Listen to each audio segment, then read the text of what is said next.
Okay, good evening, Rabbi. We're going to talk tonight about the Parashat, which is Vayera, Parashat Shavua.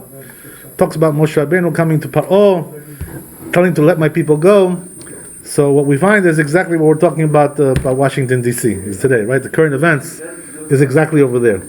What's the idea? The idea is that it says in the pasuk like this: "Vaydaber Adonai el Moshe ve'el Aaron, vaytzavem el bnei Yisrael ve'el Paro melech Mitzrayim leotzi et bnei Yisrael meretz Mitzrayim."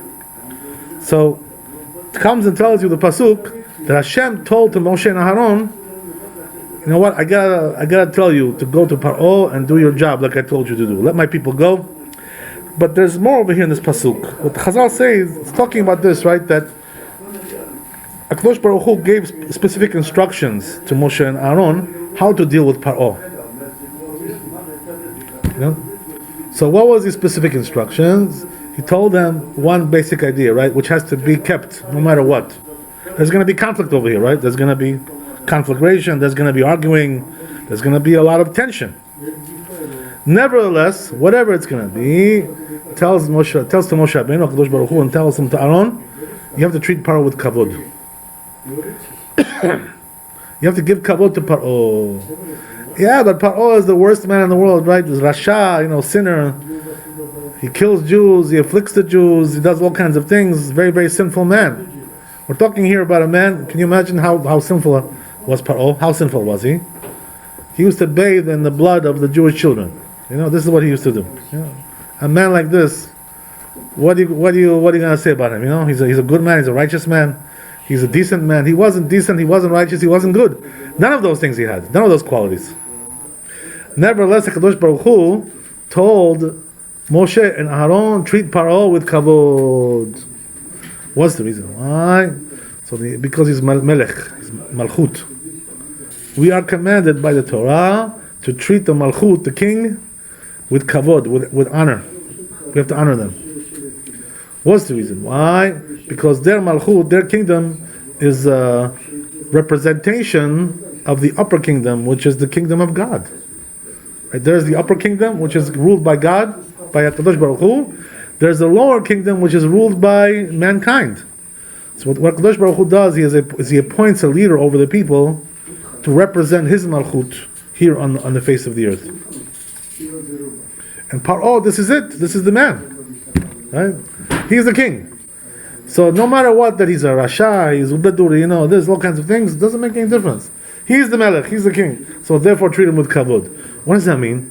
You have to come and tell him, let my people go, but don't talk with him, in a wise Alec way. Insulting him and this kind of stuff. Making jokes. You don't cut jokes on a king. There was many jokes they could have made about Paro. You know what I mean? He was a midget. He was a short man. He was, one ugly looking, thing. He was an ugly, not a very good looking man. You could have made a lot of jokes about this guy. You could have laughed at him. You could have, chuckled. Pop, pop, pop, pop. But nevertheless, he's a king. They say, how did he look, Paro? They said he was 1 amah tall, which is about half a meter.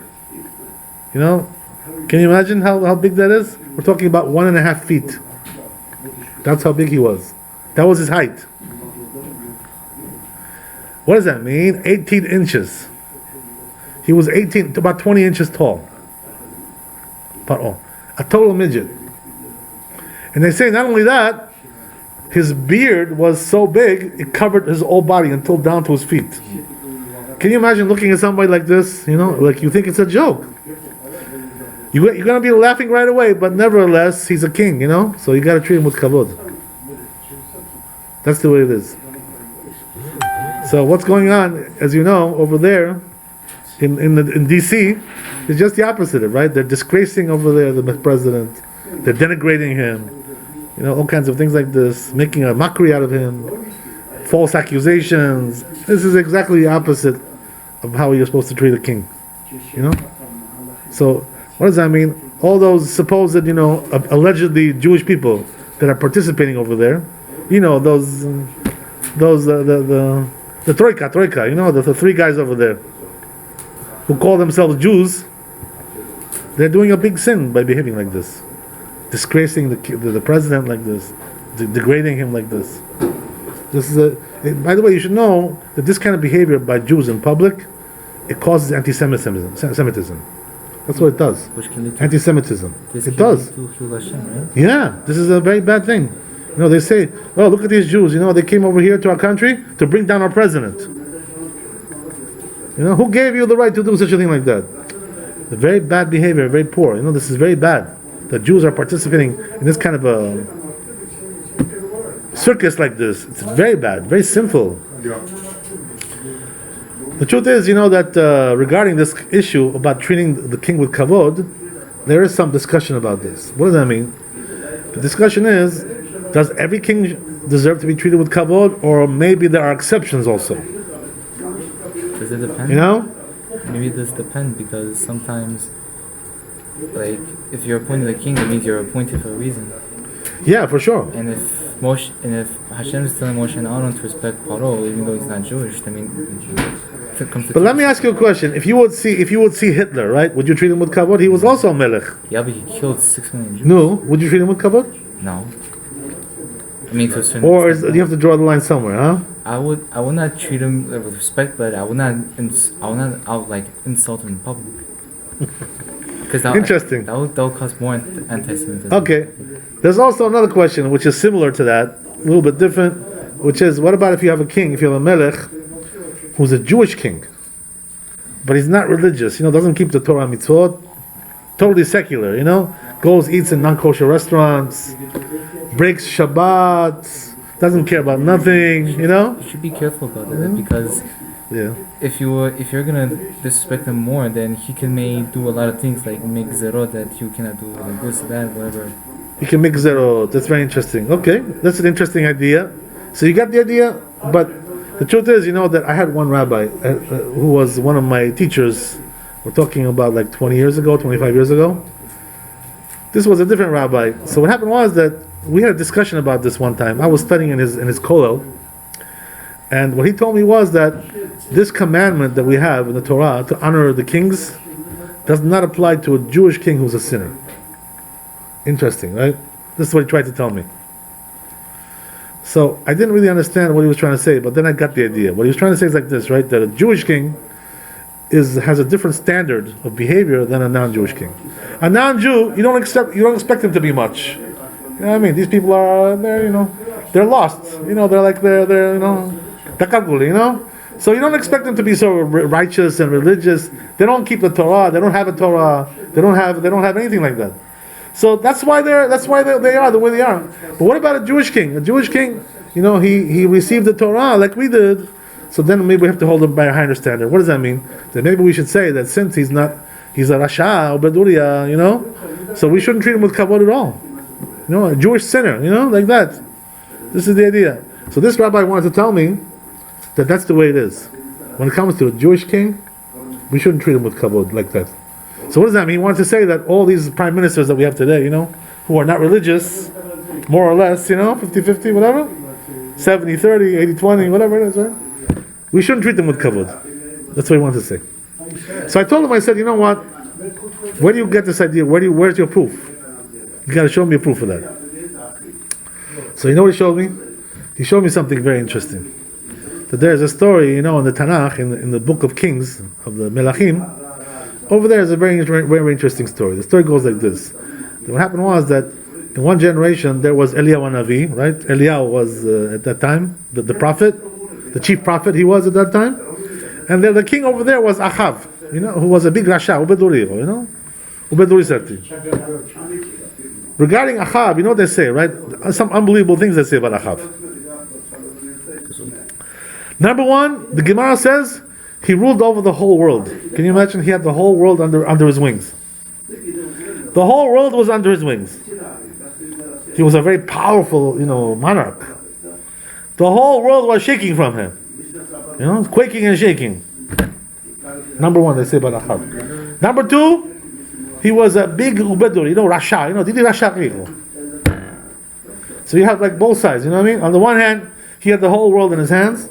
Number two, he was a big Rasha. What was the Rishut? What was his Rishut? Why was he such a big Rasha? Because he married a non-Jew? Yeah, but I'm sure he converted her, You know, he converted her, I'm sure. He didn't just marry her like that. It's true, she was from a non-Jewish family. It's true that what you're saying. But I'm sure he converted her. No question about that. But so then what's the problem? You know the problem is? She was also Rasha, by the way, his wife. She was also a Beduri, you know? You know what we're talking about, right? His wife. Jezebel, you know, Jezebel, you know? Jezebel. She was the worst of the worst, you know? She was a big Rasha herself as well. They say that she used to cause him to sin, you know, a lot because of this. Because she was also a Beduri. She was worse than him, you know? She instigated him. That's what happens, by the way, when you have a bad wife. She takes you on the bad path in life, you know? Lo aleinu. A person has to be careful not to marry somebody like that. Because she can mess you up big time, you know? What do you expect with a name like Jezebel?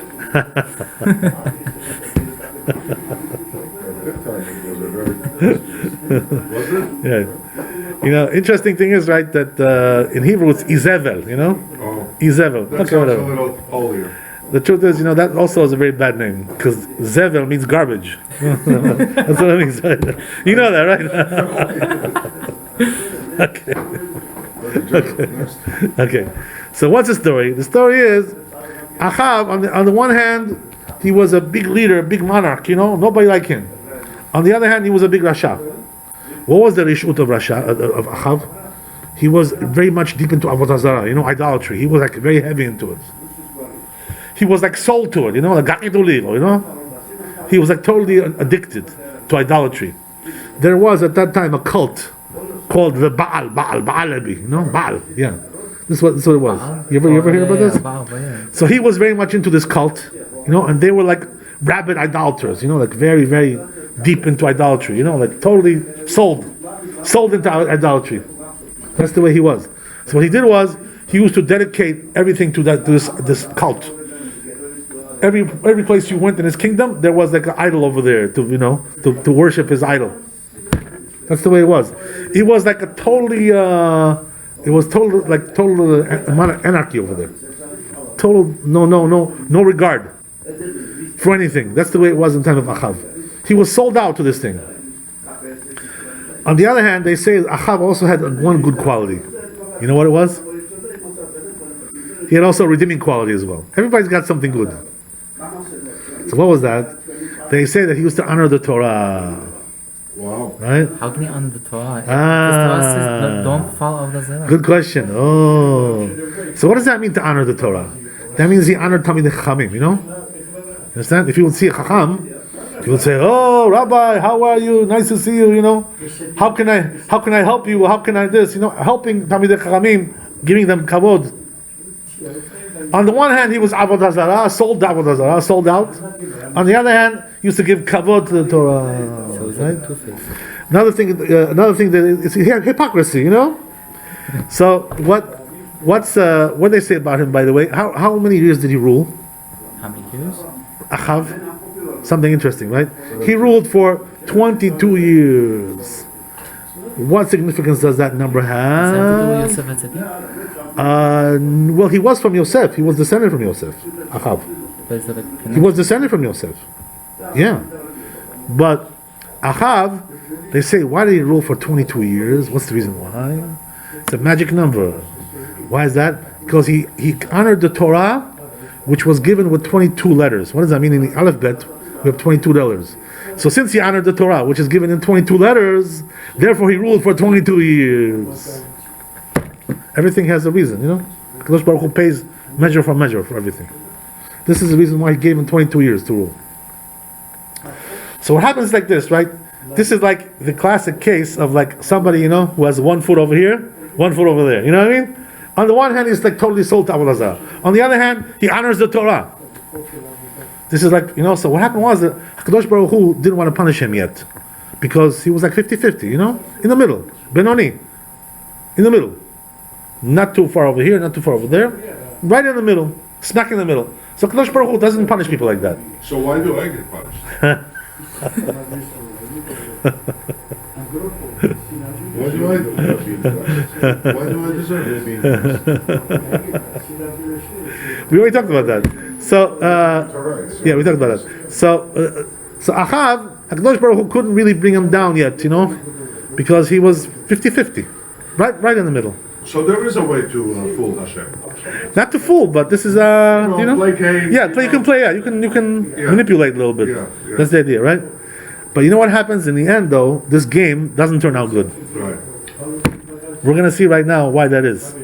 Because what happens is that when a person gets sold to idolatry like that, and this is the reason why he married this woman who was a wicked woman also. You understand?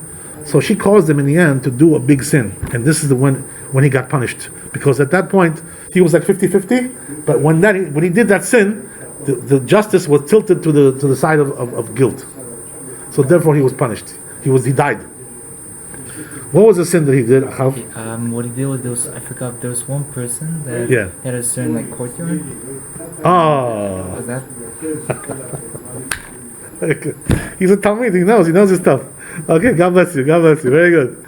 So the story goes like this, right? That they say there was one guy who lived in Israel at that time, in the kingdom of Achav. His name was Navot Israeli. Navot. This was the guy that you're talking about. Yeah. So what was the story with this guy? This guy was living in today we call this the valley of Israel, not Israel. Israel. It's a different word. There's Israel, that's one thing. There's Israel, it's a different spelling. What's that? There's a valley over there in Israel which is called Emek Israel. It's called the valley of Israel. This, by the way, one time I passed by there when I was driving with a car. I wasn't driving, I was just in the car. My friend was driving. It's one of the most beautiful places you'll ever see in your life. Something unbelievable. It's something like paradise over there. You can't imagine. It's in the north, like towards the north. One of the most beautiful places in the world. It's like a valley, like you're going down inside there, and it's like it just has this beautiful shape. It's like the landscape was unbelievable. So why do I tell you all this? Because this guy lived over there, Navota Israeli. That's why I call him Israeli. He was from that area. So he had over there a field, and it was a nice vineyard to grow wine over there, all kinds of things, grapes, all kinds of products, so things like this. So that happened to be, by the way, right next to the palace of Achav, this field, So what happened was that Achav was jealous of this guy, Why? Not because Achav had everything. What is he going to be jealous of? But he wanted that piece of land for himself, He wanted to connect his land with that land and make one big plot, So he was always eyeing him, oh man, how am I going to get that piece of land? How am I going to get it? How am I going to get that? He was jealous, So what happened was, in the end, he went to him. He tells him, he says, what? It says, sell me your land. I'm just crazy about it, I'm dying for that. I want to connect your land with my land, make one big plot. Tells him, he says, I'll pay you, anything you want. Just sell it to me. Do me a favor. This guy tells him, he says, what are you talking about? He says, this is the inheritance of my forefathers, that we got when we came from Mitzrayim.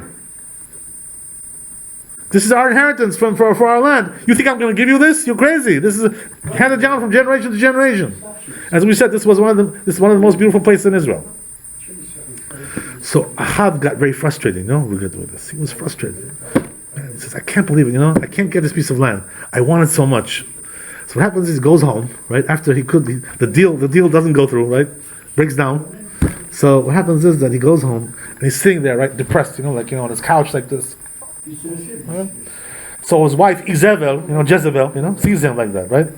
So she comes to him and she says, "What's wrong with you?" He says, "Why are you looking there like a couch potato? What happened to you? What? Why are you so down?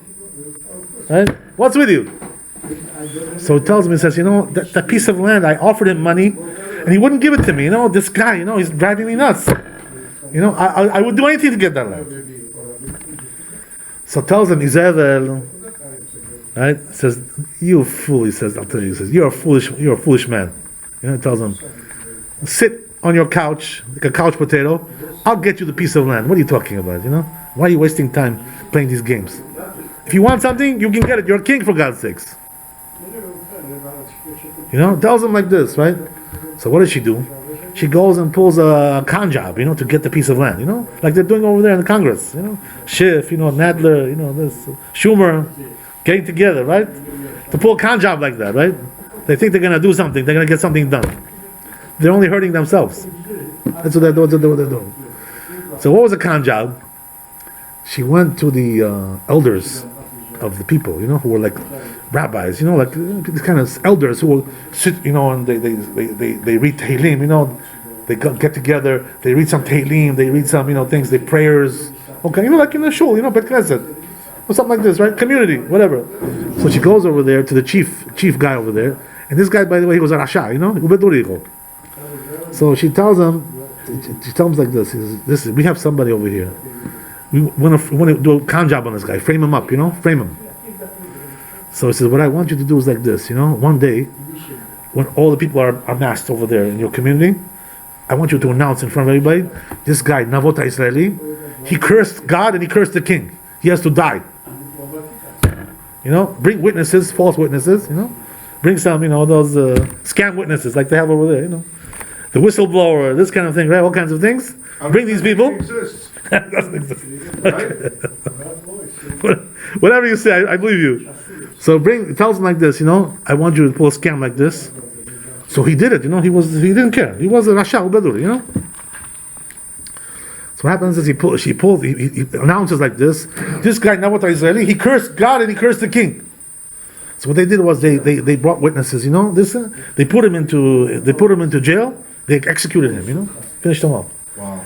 So comes Izrael, right, his wife, comes to Achav, he's sitting at home still, down like this, depressed. So he tells him, he says, go and take your land. It's like, I got it for you, don't worry, it's all yours. The guy's dead. Go and confiscate the land. So Achav, gets like really happy, like all of a sudden he's like, gleeful, cheerful, oh, wow, you got me the land? How did you do that? Wow. So she told him, what she did, pulled a trick like this, whatever. He knew about it, but he didn't participate himself. But he let her do it, on her own. He knew that it was being done. He gave the okay, but he didn't do anything himself. So what happened was he goes over there, right now, to the land, piece of land, to confiscate it, to take it. He's looking at the land and says, wow, finally, this is mine. This is my piece of land. So what happens over there? All of a sudden, Kadosh Baruch Hu tells to Eliyahu Navi, he tells him, you see this Rasha? He just killed somebody to get this piece of land. This wicked king, Achav. Go and tell him now, in my name, in the name of God, you're going to die because of this, That's it, you're finished. Now the scales of justice have been tilted to the guilt, the side of guilt. You used to be 50-50. This now tilted you all the way to the Rasha, That's the idea. So goes Eliyahu and visits over there Achav, right when he's standing in the field, So he tells him, he says, what are you doing over here, Achav? What happened? You killed him and now you're inheriting the land, huh? He knew about it.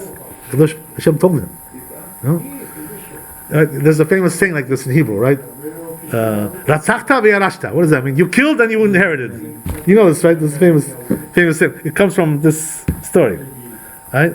So Achav sees Eliyahu. He knows who he is, right? He sees him. Says, you got me again, huh? Again, you got me. You always get me. Every time I do something bad, you're always on my back. He says, now you got me, huh? He says, you're my biggest enemy. So he says, I'm not the enemy, tells him Eliyahu. He says, you're the enemy of the Jewish people. You're the enemy of God. Shame on you, what you did.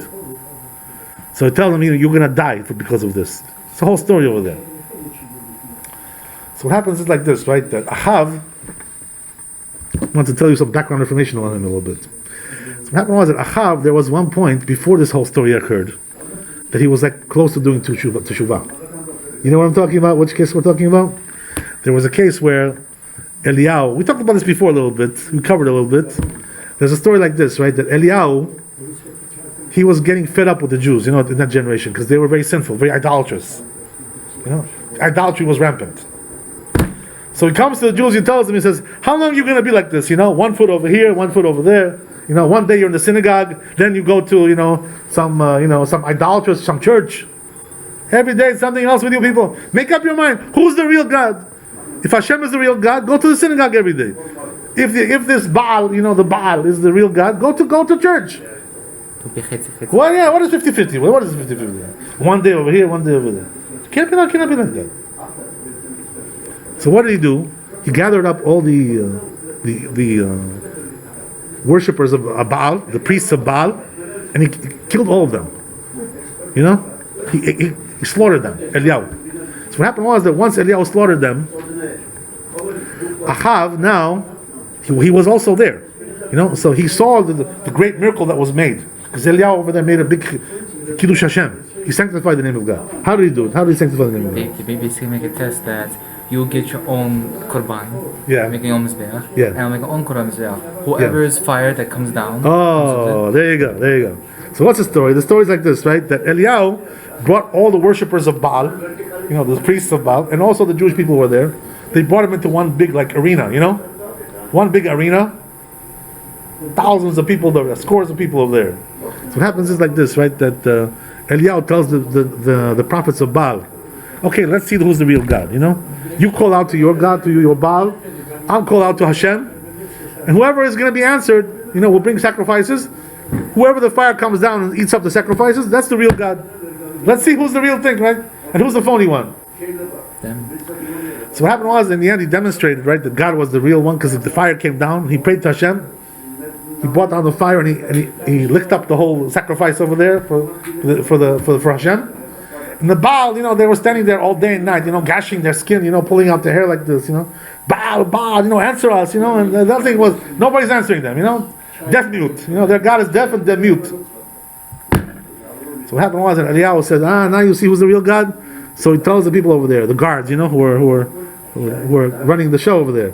He tells them, he says, okay, grab all the priests of the Baal and slaughter them, you know. They went and they didn't let them out. They locked all the gates, you know. They went and they cut the throats of everyone. They finished them off. That's what happened, right? So Ahab was also there at that time. He was there. So when he saw this Kiddush Hashem that occurred, you know, so he told Eliyahu, he says, you know what? He says, I'm gonna become religious, you know. I like what you did. You really proved to us now that this Baal, it's ridiculous, this is idolatry. So what happened was that once Eliyahu heard that Ahav wanted to do tshuva, so what did he do? He gave him a big kavod, he gave him a big honor.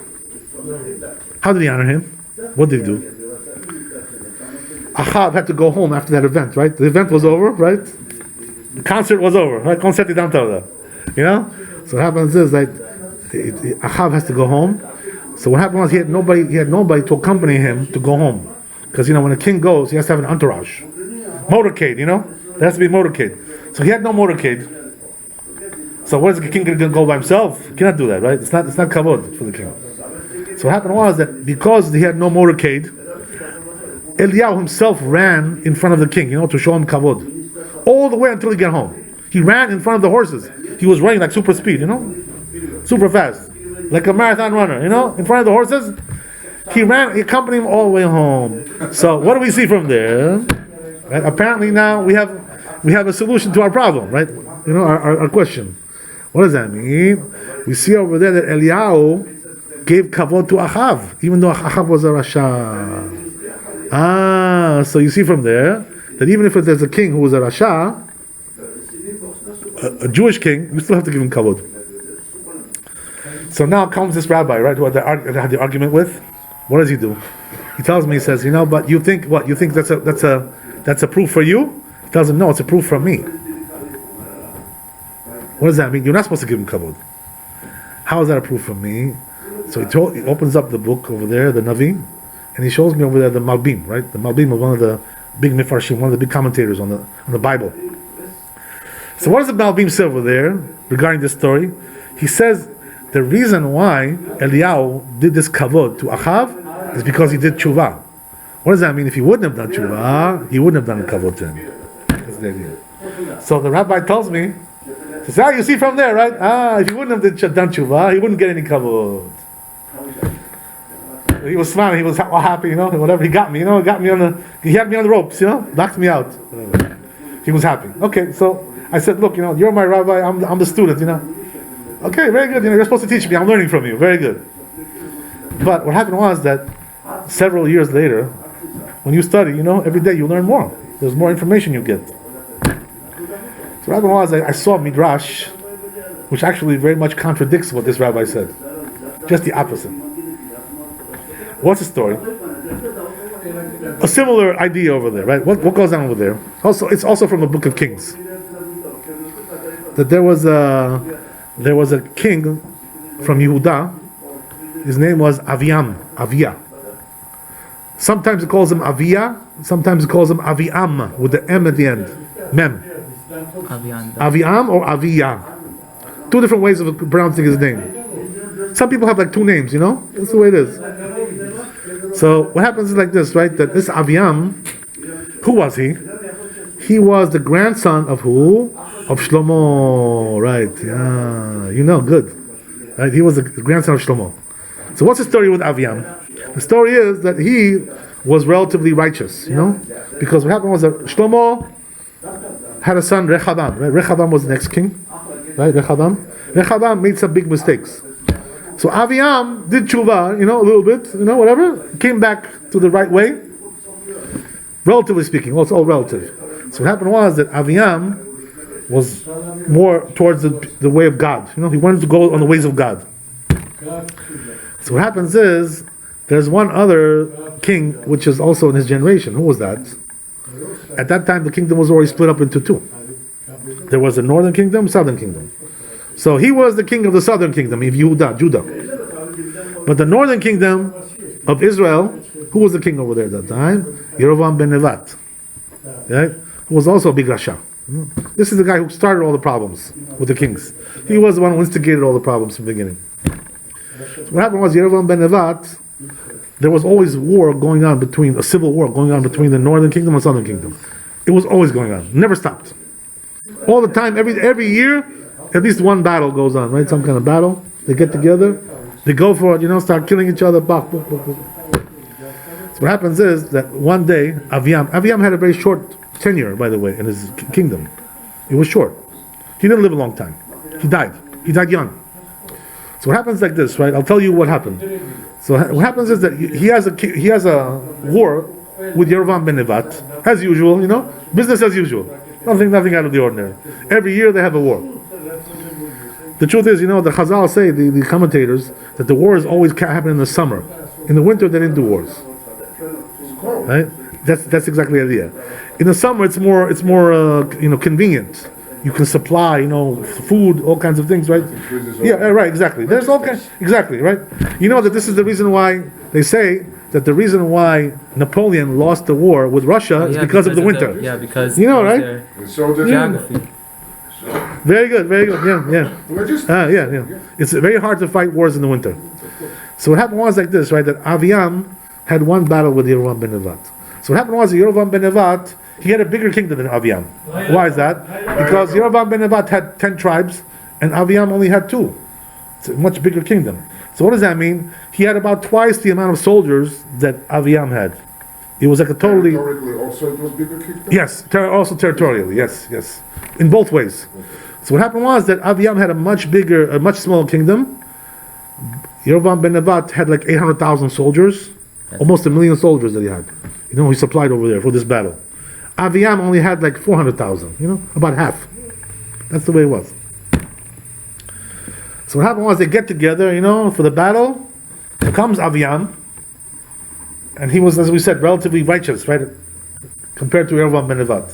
So he starts to scream out, you know, before the battle starts. This was like a war of intimidation, you know what I mean? Trying to intimidate them. Right? So what does he say? He says, you, the northern kingdom, you know what you are, right? You're sinners, idolaters, right? You abandoned the ways of God, you abandoned the ways of the Torah, you went in the ways of idolatry, and your Kohanim, your priests, are not real priests, they're fake, you know, they're fake. You brought all kinds of fake priests to be on your idolatrous altars. You changed the holidays with the Jewish people, you made them at different times. Everything you altered, you're very big sinners. We, on the other hand, the southern kingdom, we're going in the ways of God, you know, ways of the Torah. He says, it's very natural that we're going to beat you, you know? You have no chance against us. Intimidation like this, you know? And that's what he told them, you know? So he started to, you know, to say these things, and what happened was that he, you know, very much insulted them, you know? He gave it to them like, you know, big time. So what happened was, once the battle ensued, right? Who won the war? So Aviam, really, he won the war, right? He was right. He was more righteous than them. So he won the war, even though they had twice as many people in the army. The army was twice as big. Nevertheless, what happened was that they say that day, just in one day, about 500,000 soldiers of the northern kingdom were killed. 500,000. Can you imagine? 500,000 soldiers were killed in one day. Wait, from one side, right? Yes, all on one side. Yeah, that's the idea. So what happened was Yerovam ben Nebat was beaten badly. So he ran off. He escaped. He went back home. Fugitive. Ran off. So it says after that, the pasuk, the verses, they say that at that time he defeated them in the war, and then he says HaKadosh Baruch Hu struck him. God struck him. And he died. So you would think when it talks about that Hashem struck him, it's talking about Yerovam ben Nevat. You should be striking him. He's the Rasha, right? Aviam was relatively a tzaddik compared to him. Yeah. But say the Chazal in the Gemara, it wasn't Yerovam ben Nevat who died. It was Aviam. Hashem struck him, not Yerovam ben Nevat. Yerovam ben Nevat lived on, and this is why he had a very short kingdom. Wait, so Aviam was not to be compared to you. He was. So now, what's the story? The question is, why did HaKadosh Baruch Hu strike him? He was more righteous.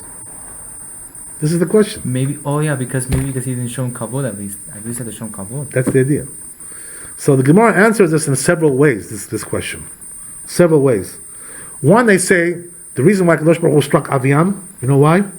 Because he insulted who? Achi Ashiloni. There was one prophet over there, on their side, on the northern kingdom. He was a Navi. He was a big tzaddik, and he called them Rashaim. Achi Ashiloni. Yeah, that's what he was. So Achi Ashiloni was over there with Yerovam ben Nevat, and he called him a Rasha.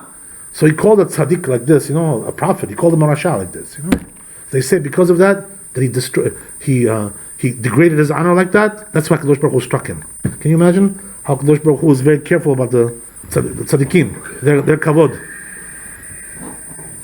He struck him like that. Why is that? Because he insulted a Navi. He insulted a prophet. There's also another opinion over there why Aviam died. Kadosh Baruch Hu struck him. You know what they say? Not because of Achi Ashiloni, because he insulted the Malchut. You understand? What does that mean? Okay. But nevertheless, right? Even a melech is not allowed to insult the melech. That's it. That's the idea. There has to be kavod between the kings. A culture of kavod, of honor. Cannot treat like a king like. So what does that mean? That even though Aviam was a tzaddik and Yerovam ben Nebat was a rasha, nevertheless, because he disgraced the king in public like this, the Malchut, the kingdom, therefore Aviam was killed because of that. He lost his life. So what do we see from there? That what this rabbi was saying, right, with all the due respect to him, he was wrong. What does that mean? There were from this midrash, you see, it's a midrash that says all this. From this midrash, you see, they were also obligated to what? To honor the kings, the Jewish kings who were wicked also, who are sinners. But that's one question. That's what we see. Even though they were talking about kavod to the king, are you talking about at least show him in public that you're ruling everything, like that's some? Yeah, you cannot insult him in public like this. To disgrace him. Even in private, you shouldn't insult him. You're not allowed to insult the king. So what do we see from here?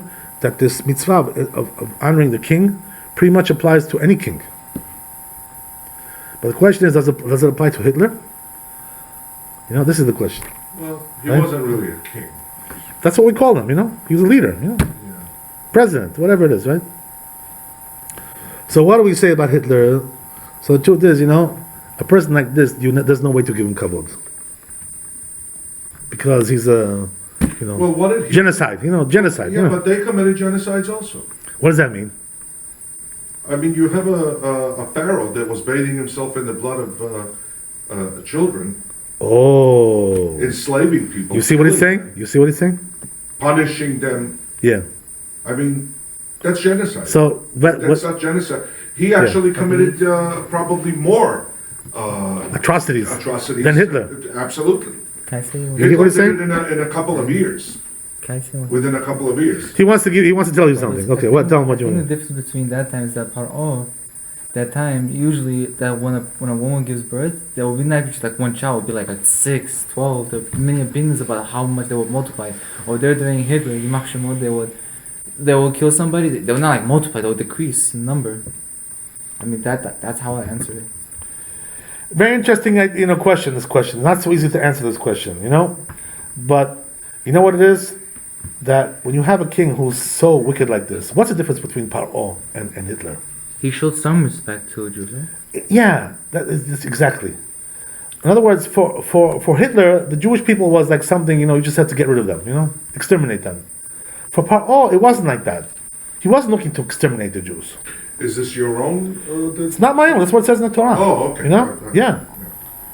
Well, so what was he looking to do? He was looking to use them as slaves. Continue the slavery. In the Torah when? I mean, Hitler we're talking about 70 years ago, 80 years ago. Okay. So maybe there was another Hitler in history. There were many. Yeah. There was Haman. Yeah. Also, Oh, but Haman didn't get the chance to do what he wanted to do. Right. Hitler did. Also he didn't finish, but he got half of his. I think emotions come in also says that the reason that Achashverosh didn't get killed because he at least had some respect to the Jews. There's like a mashal about something about a. It's true what you're saying. He had some respect, Hitler but when it comes to respect for the when Jews. it comes to get rid of him. So what I mean to say that Paro, everything he did, it wasn't for the sake of destroying the Jewish people. Even though what he did is he bathed in the blood of the Jews. Why did he do that, by the way? What's the reason why he did it?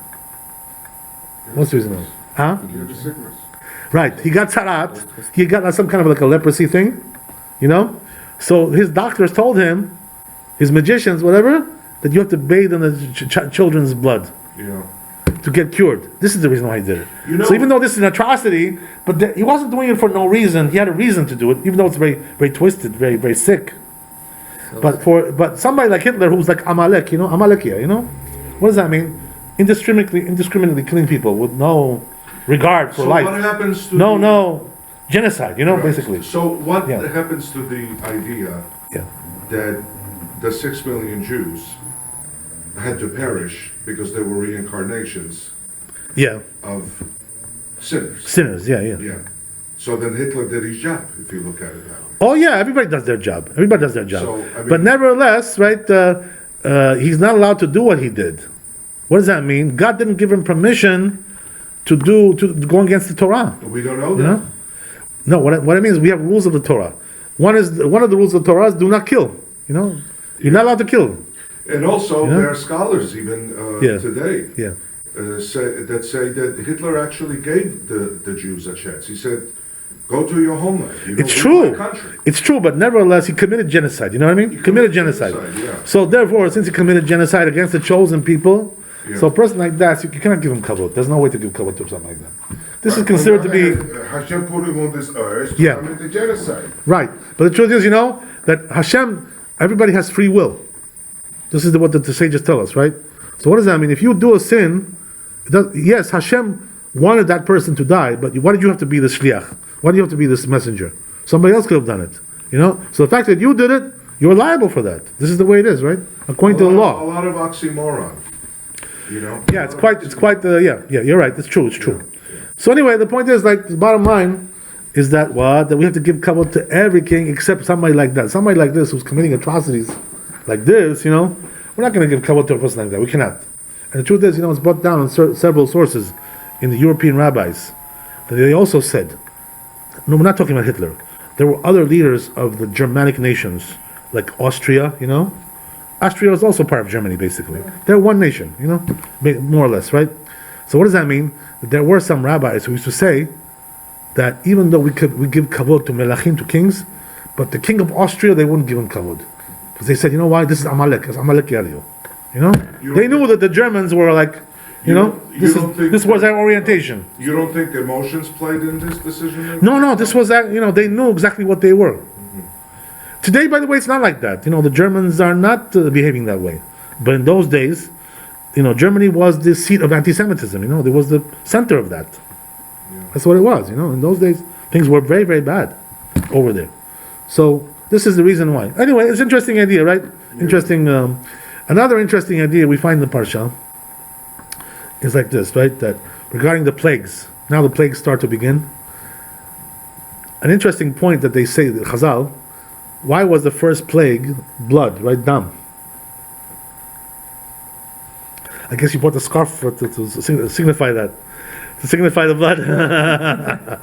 He came dressed the right way. Okay. So, what's the reason why? That he did blood first? Because of There's many reasons, the truth is. But one interesting idea, they say the Chazal, is because the Egyptians, one of the atrocities that they committed was, the Jewish women have to go to the mikveh, They have a period, they got to go to the mikveh. In order the children should be born in purity. This is the idea, Because when you don't, your children don't come out so good. They don't come out so pure. Hitler didn't do those things. Exactly. We talked about that inside, by the way, in the class today. The one who causes you to sin is considered to be the worse than the one who kills you. So, what does that mean? The Egyptians wouldn't let them, the Jewish ladies, to go to mikveh. What mikveh do they have over there? They have mikveh what? In Vi Place in Main Street? No, we're talking about in the lakes, in the rivers. That's how they used to do in those days. There was a river, there's a lake, something like that. They used to go on, that was their mikveh. So the Egyptians had officers stationed, and they would see a Jewish lady, they would tell them, no, don't go in there. You're not allowed to bail, you're not allowed to go in there. They wouldn't let them go. So because of this, Kadosh Baruch Hu punished them measure for measure, because they wouldn't let the Jewish ladies go to mikveh. So therefore, he brought them blood, to signify the blood of the nidah of the menstruation. This is one of the reasons why Kadosh Baruch Hu punished him with this punishment. Another interesting thing is that they say that one of the other plagues, right, which is Arov, we talked about in this Parashat, which is the mixed multitude of animals, right? All kinds of dangerous animals came. They started to kill the Egyptians. So what happened? Lions, tigers, wolves, all these like dangerous animals. Snakes, bears. They started to come and eat them. That's what happened. What were you saying? I'm sorry. Didn't they send the Jewish people to go to different countries, like circuit reasons? And who sent? Like Paro, whoever. Like there were certain things they had to do, like for circus, whatever. They would tell them to get. I'll tell you what I know about this. What you're talking about, right? It says like this in the Midrash. It says that the reason why did HaKadosh Baruch Hu bring these animals on the Egyptians? There was also measure for measure. What was the sin that they had? So they say that they used to play tricks on the Jews. What was the trick? They would tell the Jews, listen, go walk my tiger. He needs to be walked. So a Jew would have to go walk with a tiger. Like this. He may kill him. He may eat him. With a lion and with a bear. That's what they would do to the Jews. In order to afflict them, they would tell them, go walk my bear. He needs to be walked tonight. That's what they would do. Can you imagine? So a Jew, this poor Jew, it's like 50-50. He may not come back alive. You never know, right? It's going to be, right? The bear may eat him alive. He has to walk a tiger. He has to walk a bear. He has to walk like a leopard or whatever. God knows whatever, right? All these kinds of animals. Go walk him. Yeah, go walk him. So Kadosh Baruch Hu said, that's what you do to my people, huh? So I'll show you, right? I'll bring you the animals that can eat you now. Right? That's so he paid the measure for measure also over there. Rabbi, I want to ask you something, your personal opinion, which means a lot to us. From all of this, derived from what you taught us today, you believe that Trump should be respected because he's a leader? Yeah, you have to respect the Melech. You have to respect the president. You feel that he's done nothing wrong to deserve what they're doing today? I don't think there's anything substantial there. To be honest with you. Right. Nothing. By our moral Torah. It's a joke. It's a joke. You call the guy. He threatened him. It's a frame job. It's a frame up. It's a frame up. Garbage on Biden. No question about it. It's a frame up. Would a Jewish king be allowed to do something like that? Call up I don't think you could punish anybody for something like that. To be honest with you. To get garbage on an opponent, it's allowed. Ridiculous. I see. It's politics. No limit. Yeah, it's politics, but it's also actually there was something criminal over there. It's true. These people were involved in criminal. Well, that's it. Trump. They were involved in criminal activity. Yeah. Biden is a criminal. He's a crook. The guy's a crook. Yeah, but all of them are. But so you think that, God forbid, not that I'm calling for any fellow human being to be punished, but you think that something will happen to these people that are trying to bring him down. Listen, there's consequences for everything. Nobody gets away for free. That's the way it is.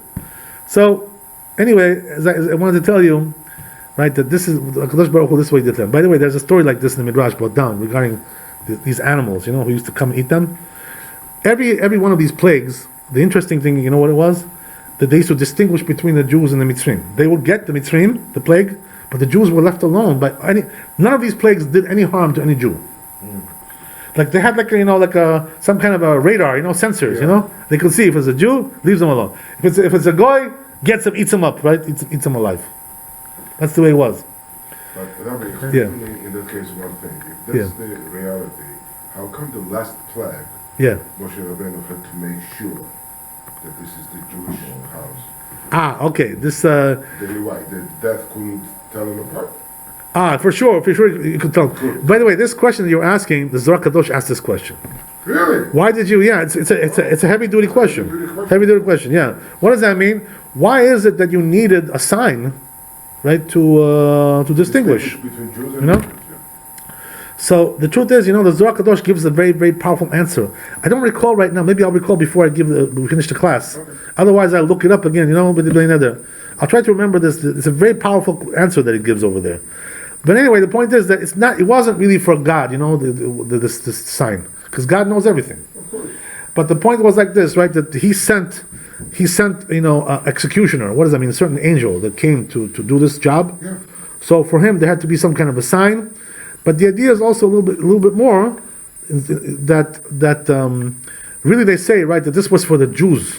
This thing. What does that mean? They should have a zechut that they did a mitzvah.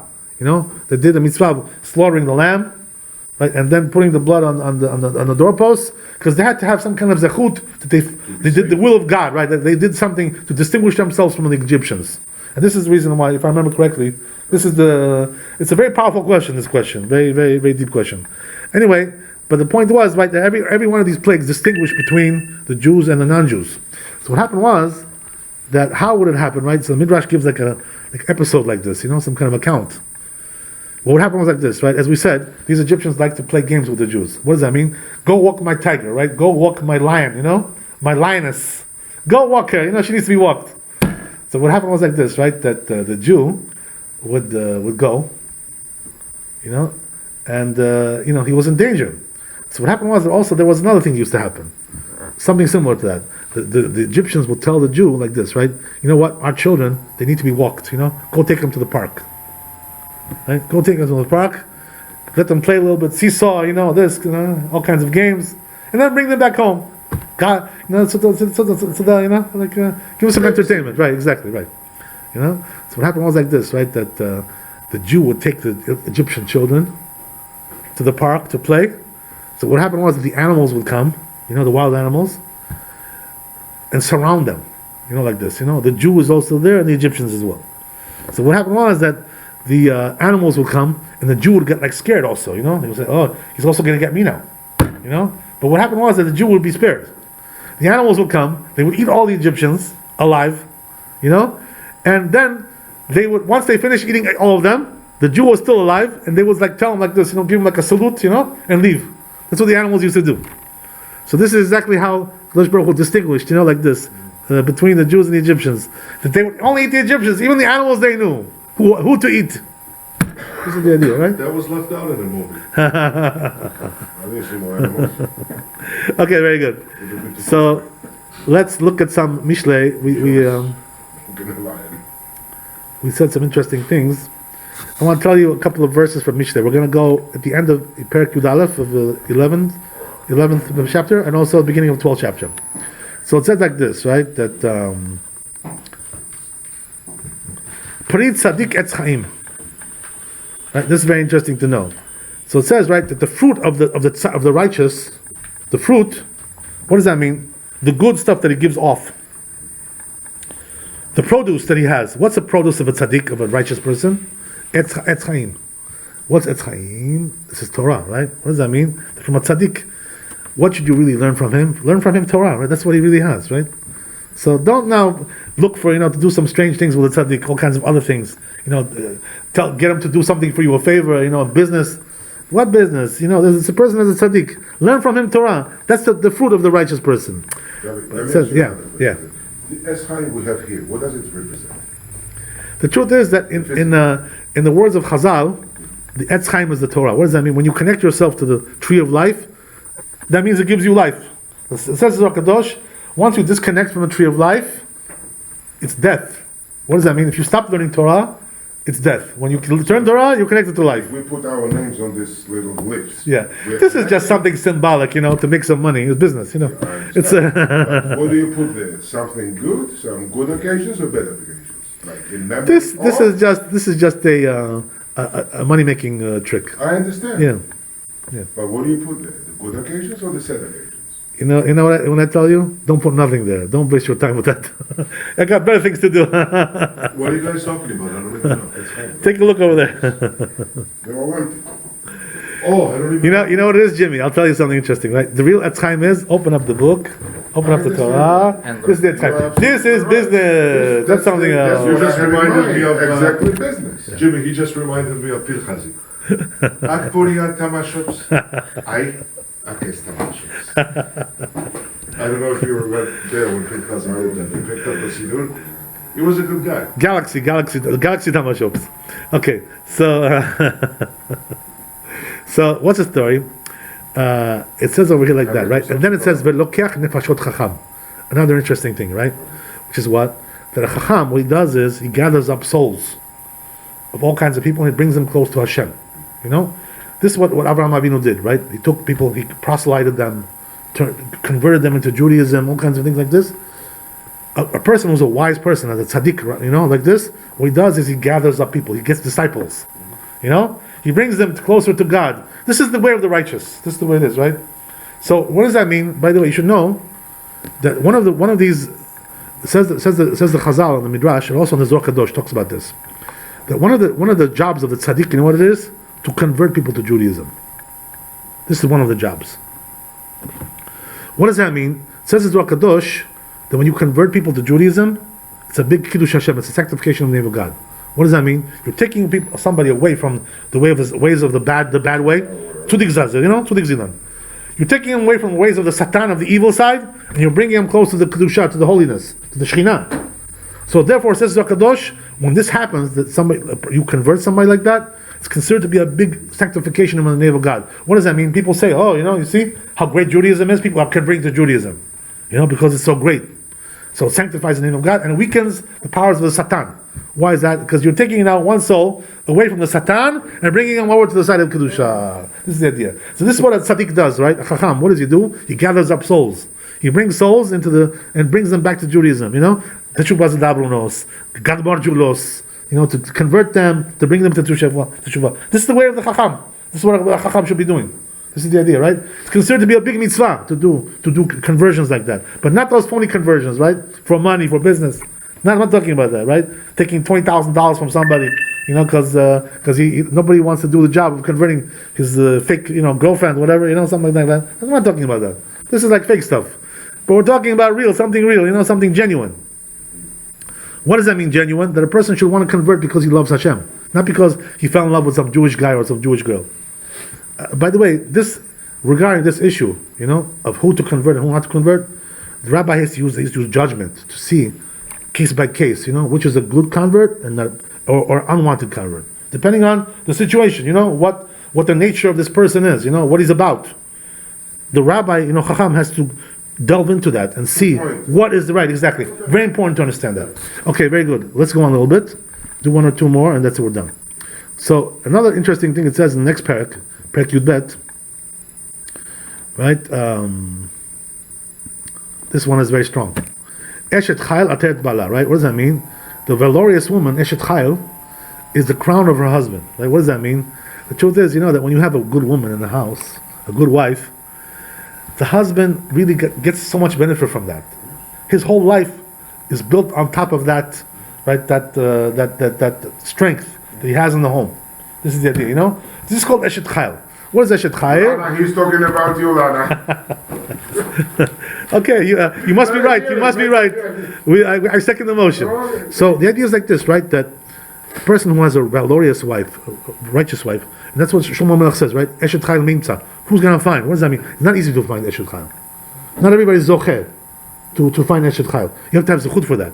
What does that mean? Either zechut from your fathers, from your forefathers, or your own zechut that you studied Torah, you did some mitzvot, some madleb, whatever it is. You got some zechut to find a woman like that, right? You're very, very fortunate. What does that mean? That she's a crown on your head. She's making you, the greatness that you have. It's from her. As they say, right? The famous American slogan, right? Behind every great man, there's a great woman. And this is exactly what we're saying. That's the idea, right? More or less. So you say that. Yeah. So let's say I don't have a sukkot for my family, let's say, but I do have a sukkot because of the Torah learned that I do. For sure, that's the biggest sukkot. No bigger sukkot than that, right, from the Torah. But you're also Kohen. This is also a big sukkot. This is also a very big sukkot. Kohanim, Keuna, right? So anyway, you're also studying Torah, Baruch Hashem. Okay, so as we go, but on the other hand, but a disgraceful woman is like the rot in the bones.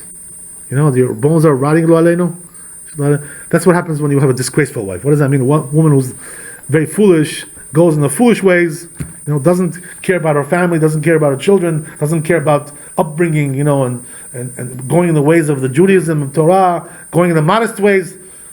She goes in the ways of the street girls, this kind of thing. So a woman like that, what happens is, right, they say, by the way, regarding this, Chazal, they say, there is no evil like an evil woman. Right? The biggest evil in this world is a bad woman. Nothing worse than that. Because when you have an evil woman, she can destroy you, like to bring you down to your knees, down to the earth. So it's considered to be like a maker or breaker, this kind of thing, depending on what kind of wife a person has. This is the idea.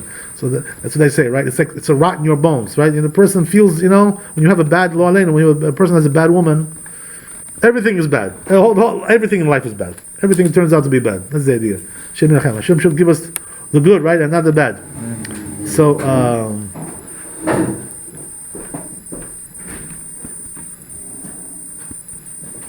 we'll do one more, we'll stop. It says like this, right? Machshavot tzadikim mishpat. It says the thoughts of the righteous are to do judgment, to do fairness, to do righteousness. That's what they're thinking about all the time.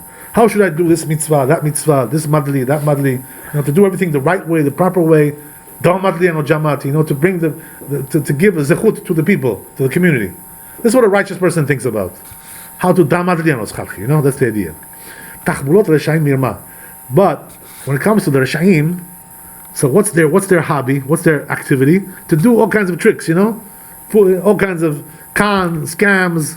Right, scam jobs, cheat, lie, deceive. This is what it is, right? This is what you see over there in Washington, right? These guys, right? Who are doing this impeachment.